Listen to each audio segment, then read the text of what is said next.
Welcome to our deep dive into the British Raj and its far-reaching impact on India. For nearly 2 centuries, the vast and vibrant Indian subcontinent found itself under the rule of a distant island nation, Great Britain. From politics to culture, let's explore how British rule reshaped the subcontinent. Join me as we delve into the complex tapestry of the British Raj, unraveling its legacy and understanding its profound impact on India. Before the arrival of the British East India Company, India was a land of diverse kingdoms and empires. The Mughal Empire, once a powerful force across the subcontinent, had begun to wane, leaving a mosaic of independent states in its wake. The British, initially traders seeking spices and textiles, saw an opportunity amidst this fragmentation. Slowly, through strategic alliances and military prowess, they extended their influence, transforming from merchants to rulers. The Sepoy Mutiny of 1857, a violent uprising against British rule, proved to be a turning point. The rebellion, sparked by controversial rifle cartridges greased with animal fat, shook the foundations of British authority. In its aftermath, the British Crown formally dissolved the East India Company and assumed direct control of India. This marked the beginning of the British Raj, a period of direct colonial rule that would last for 90 years. The British centralized power, imposing a new administrative system designed to serve British interests. A vast bureaucracy, staffed by British officers, replaced traditional systems of rule.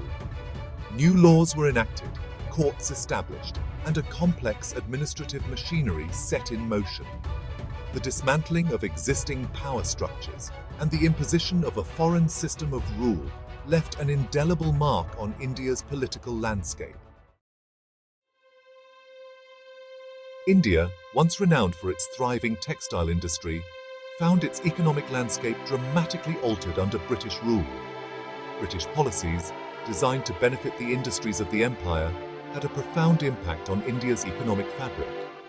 India was transformed into a supplier of raw materials, feeding the insatiable appetite of British factories.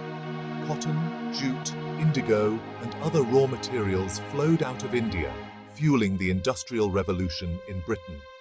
Traditional Indian industries, particularly textiles, faced stiff competition from cheap, machine-made British imports.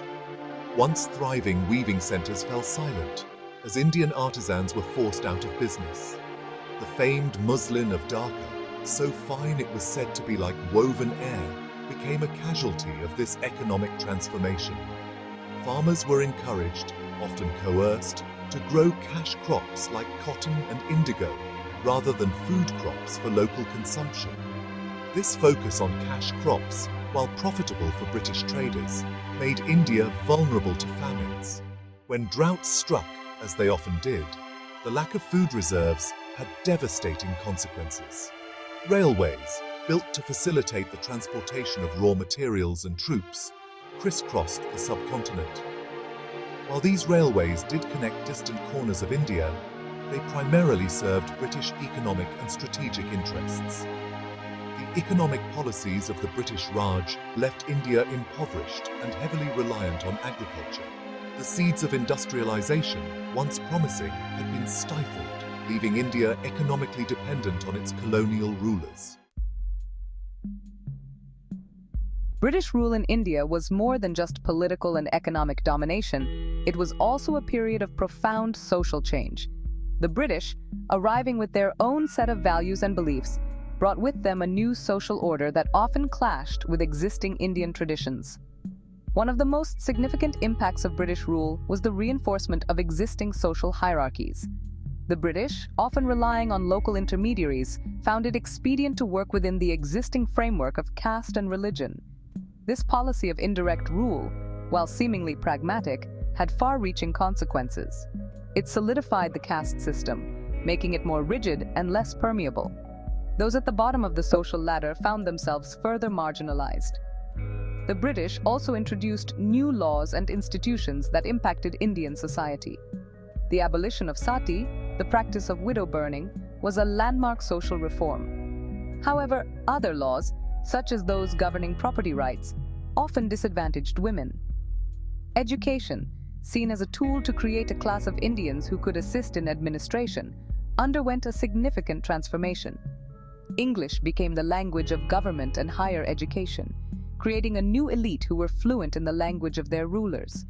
This new westernized elite, while often critical of British rule, also benefited from their education and access to positions of power. The social landscape of India, already complex and diverse, became even more fragmented under British rule. And the encounter between Britain and India was not just a clash of armies and economies, it was also a meeting of two distinct cultures. Over 2 centuries of interaction, a complex process of cultural exchange and assimilation unfolded, leaving a lasting impact on both societies. One of the most visible legacies of British rule is the English language. Introduced initially as the language of administration and education, English gradually permeated Indian society, becoming a symbol of upward mobility and access to knowledge.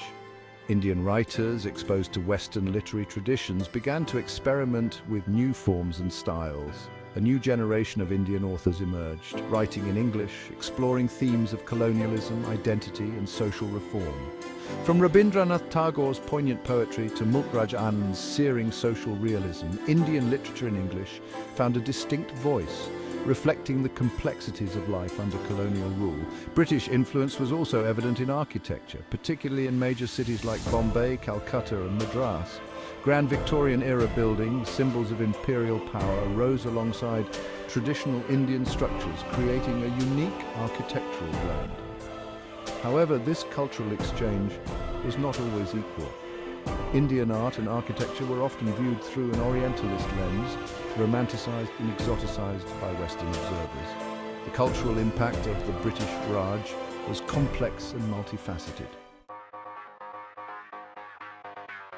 Across India, from bustling port cities to the fertile plains of the Ganges, the British Raj left an indelible mark on the landscape. Driven by economic ambition and strategic necessity, the British transformed India's communication and transportation networks. The most enduring symbol of this transformation is the Indian railway system. Initially meant to transport raw materials, the railways became the arteries of the Raj. Spanning thousands of miles, the railways connected remote regions and facilitated trade. The British also invested in irrigation projects, transforming arid landscapes into breadbaskets. Telegraph lines enabled swift communication across the empire. Ambitious urban planning projects in cities like Calcutta, Bombay, and Madras projected imperial grandeur. The legacy of British infrastructure in India is complex and multifaceted. The British Raj, for all its efforts to maintain control, inadvertently sowed the seeds of its own demise. The very policies and institutions designed to strengthen British rule also fostered a sense of Indian identity and fueled the flames of nationalism. The introduction of a Western education system intended to create a class of Indians loyal to the British had the unintended consequence of exposing them to ideas of democracy, liberty, and self-determination. Indian intellectuals, reading the works of Locke, Mill, and Burke, began to question the legitimacy of British rule. They saw the stark contrast between the ideals of liberty espoused by their rulers and the realities of colonial subjugation. Newspapers and journals, published in English and vernacular languages, became platforms for nationalist discourse. They exposed the injustices of British rule, celebrated India's glorious past, and called for self-governance. The unification of India under a single administrative system, ironically, also contributed to the growth of nationalism. It fostered a sense of shared identity among Indians from different regions, languages, and religions. The British policy of divide and rule, intended to prevent a united front against their rule, backfired in the long run. By highlighting religious and caste divisions, the British inadvertently created a common enemy that transcended these differences. The Indian National Congress, founded in 1885, initially a moderate voice seeking greater representation within the existing system, gradually evolved into a powerful force demanding complete independence. The early decades of the 20th century witnessed a surge in nationalist sentiment. The British Raj left an indelible mark on India, shaping its political, economic, social, and cultural landscape in ways that are still felt today. While the British Raj was a period of exploitation and subjugation, it also sparked a cultural renaissance and laid the groundwork for a modern, independent India. Thank you for joining us on this journey through history.